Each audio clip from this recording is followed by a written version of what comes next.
The metal beast trembles.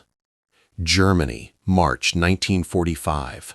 A Panzer IV V-70 idles in a mud-choked assembly area near the Oder River. Inside, Unteroffizier Klaus Hoffmann grips the steering levers. The front suspension groans under impossible weight. He's driven Panzer IVs for 2 years. This is different. The gun barrel, 7.5 meters of hardened steel, stretches forward like an accusing finger. The vehicle tips, nose down, always nose down.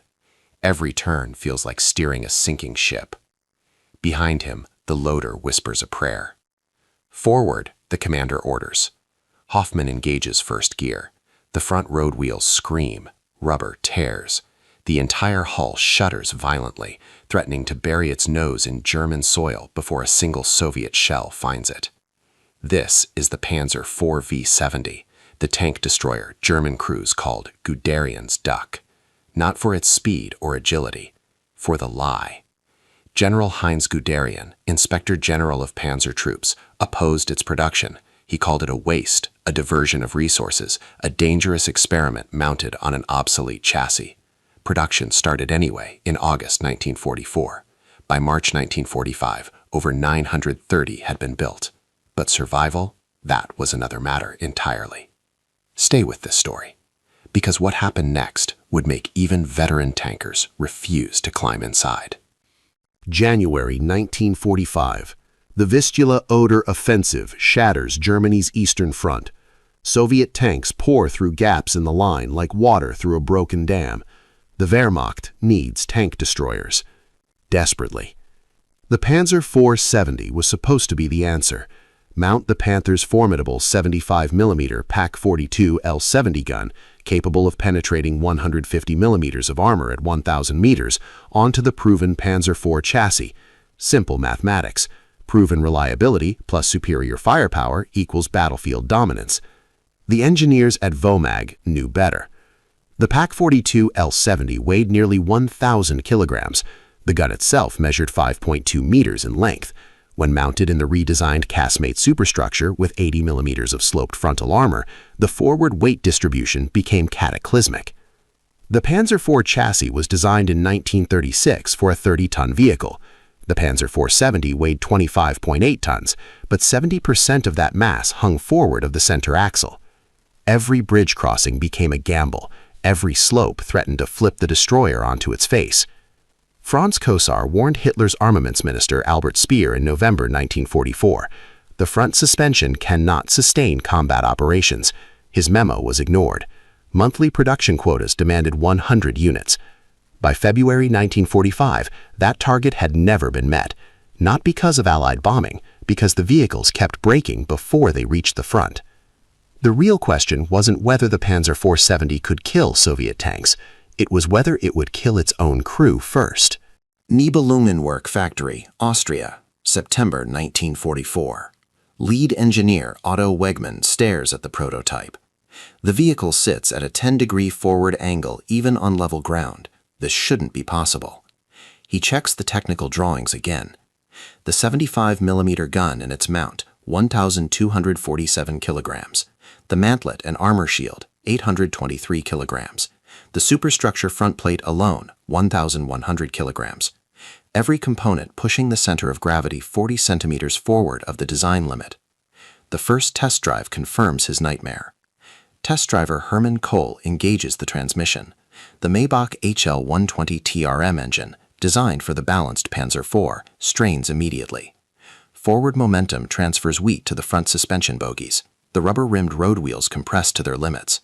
20 meters into the test, the first wheel rim delaminates. Rubber peels away from steel like burning skin. The wheel locks. The entire vehicle lurches. Kohl fights the steering levers as the destroyer tries to veer left, dragged by the seized wheel. He barely brings it to a stop. 30 seconds of operation, Wegmann notes in his report.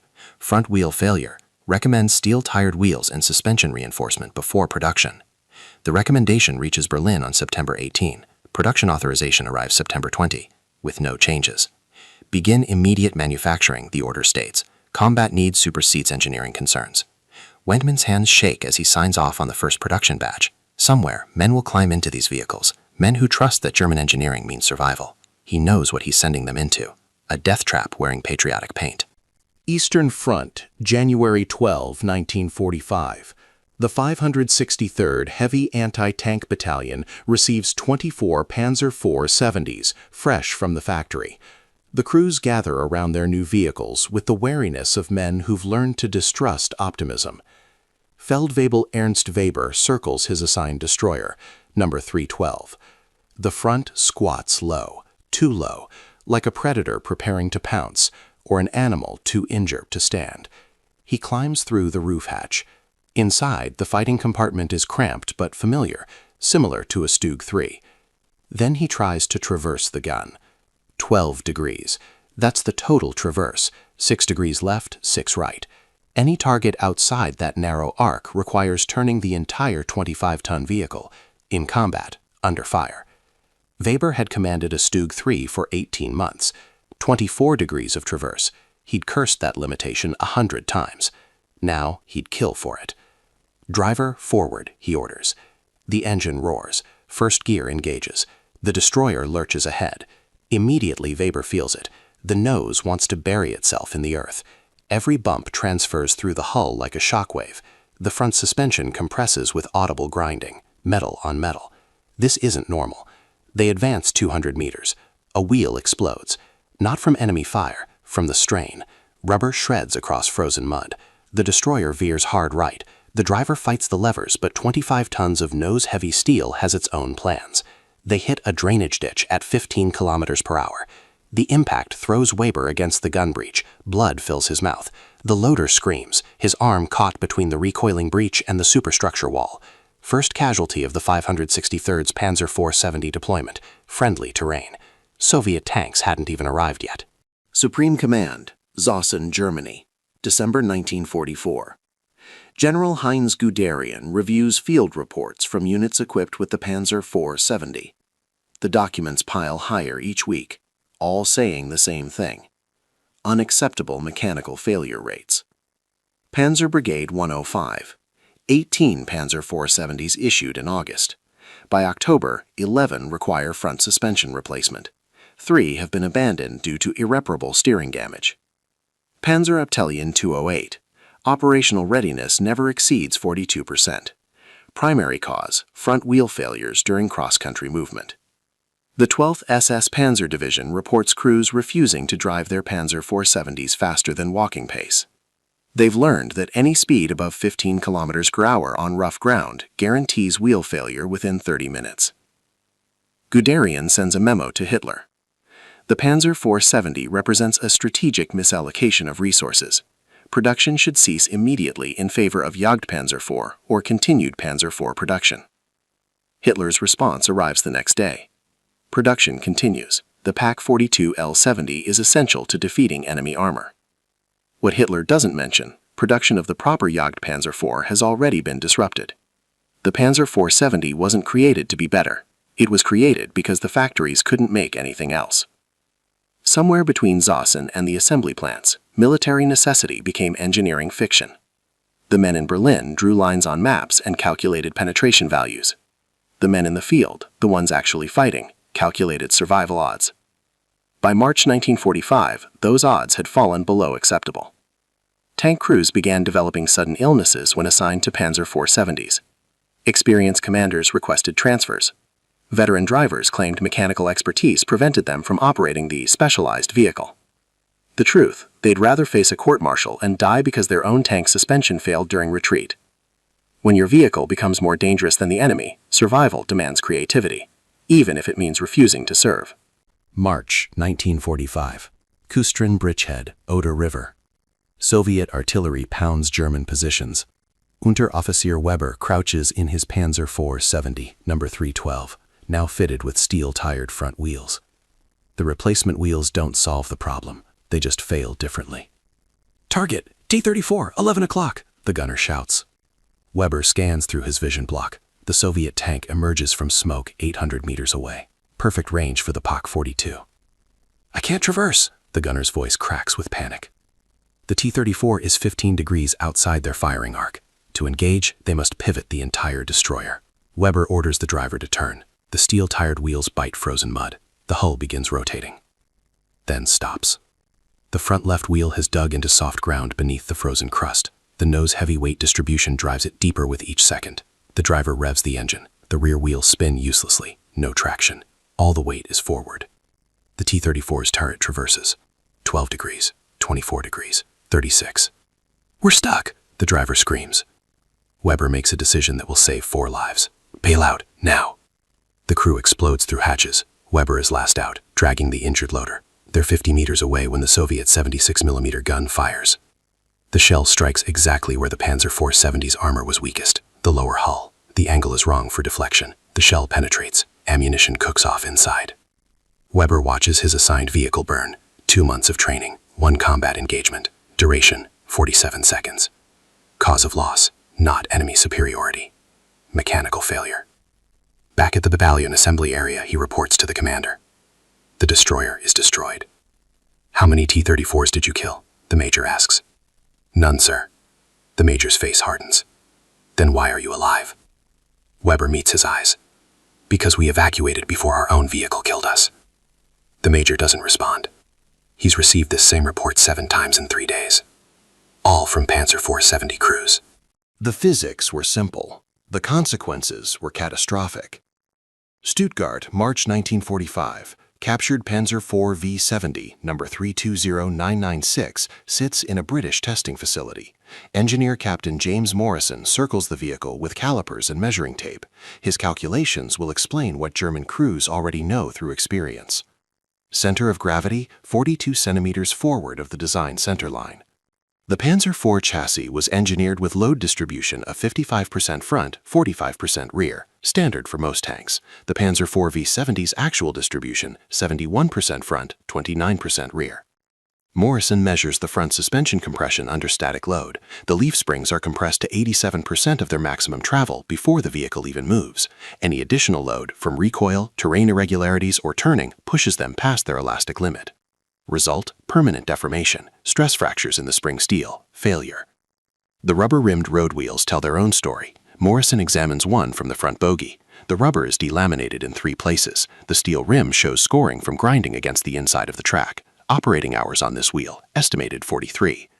Design life, 500 hours minimum. But the real revelation comes when Morrison examines the steering system. The Panzer IV used a simple differential steering mechanism, adequate for a balanced vehicle. The Panzer IV V-70's forward weight bias meant every steering input required 3 times the normal force. The steering linkages show stress fractures. The driver's levers show wear patterns suggesting extreme force application.